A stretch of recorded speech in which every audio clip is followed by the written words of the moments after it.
আসসালামু আলাইকুম এভরিওয়ান, আপনারা সবাই কেমন আছেন? আশা করি ভালো আছেন। তো পূর্বের না আজকে আমরা চলে আসলাম নতুন একটি বিষয়ের ভিডিও নিয়ে। এখান থেকে আমরা শিখব যে কীভাবে আপনারা আপনাদের মোবাইল ব্যবহার করে আপনাদের লোকেশন সম্পর্কে জানতে পারবেন, যে আপনারা কোন সময়, কোন দিন, কোন জায়গায়, কোন লোকেশনে গেছেন, কোন জায়গায় ছিলেন।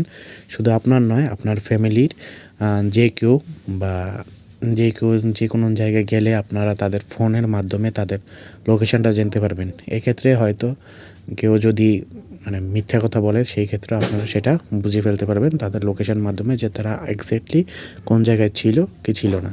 তো মূলত আজকে আমরা আপনাদেরকে এই লোকেশন ফাইন্ডিং সিস্টেমটা আপনাদেরকে দেখিয়ে দেব মোবাইলের মাধ্যমে, যে কিভাবে আপনারা আপনাদের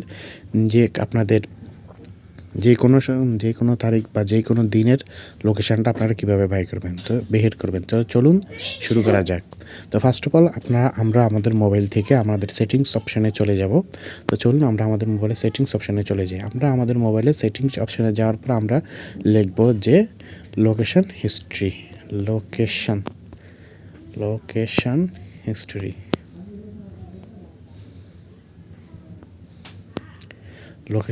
লোকেশন হিস্ট্রি আমরা আমাদের মোবাইল থেকে লিখব লোকেশন হিস্ট্রি লেখার পর আমরা গুগল লোকেশন হিস্ট্রিতে চলে যাব, বা যদি এখানে শুধু লোকেশন হিস্ট্রি আসে আমরা সেখানে লোকেশন হিস্ট্রিতে চলে যাব। তো আমরা এখান থেকে লোকেশন হিস্ট্রিতে চলে যাচ্ছি। লোকেশন হিস্ট্রিতে যাওয়ার পর আমাদের এরকম একটা ইন্টারফেস যাবে। এখানে আসার পর আমরা এখানে দেখব, আবার নিচে দেখব যে গুগল লোকেশন হিস্ট্রি। তো আমরা আমাদের মোবাইল থেকে এই গুগল লোকেশন হিস্ট্রি অপশানটিতে চলে যাব। আমরা এখান থেকে গুগল লোকেশন হিস্ট্রিতে চলে যাচ্ছি।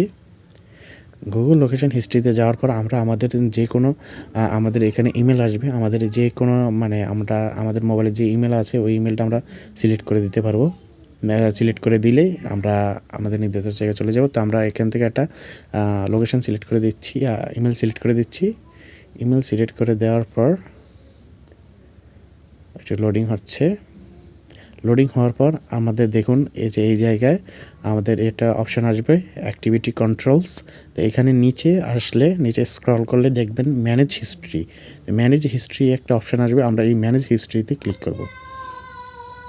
ম্যানেজ হিস্ট্রি ক্লিক করার পর আমরা এখানে ক্রোম সিলেক্ট করে দিচ্ছি।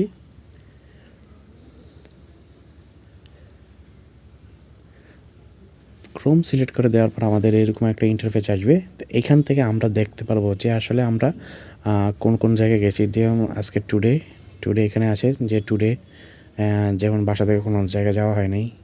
তারপর এখানে আমাদের অন্যান্য দিনের লোকেশন আছে, যেমন এই যে 1 তারিখ, 2 তারিখ, 3 তারিখ, 4 তারিখ অন্যান্য বিভিন্ন জায়গায় যাওয়া হয়েছে। তা আপনারা এক্স্যাক্টলি কোন কোন জায়গায় গেছেন এইসব তারিখগুলোতে আপনারা ক্লিক করলে জানতে পারবেন, অথবা আগের সালের কোন মাসে কোন জায়গায় কোন দিনে কোন জায়গায় গিয়েছেন নিজের বাসা ব্যতীত অন্য জায়গায়, সেই সব লোকেশনগুলো আপনারা জানতে পারবেন যে এই পদ্ধতিতে। তো বন্ধু, এই ছিল আমাদের আজকের ভিডিওটি কেমন লেগেছে সেটা কমেন্ট বক্সের মাধ্যমে জানিয়ে দিন। আসসালামু আলাইকুম।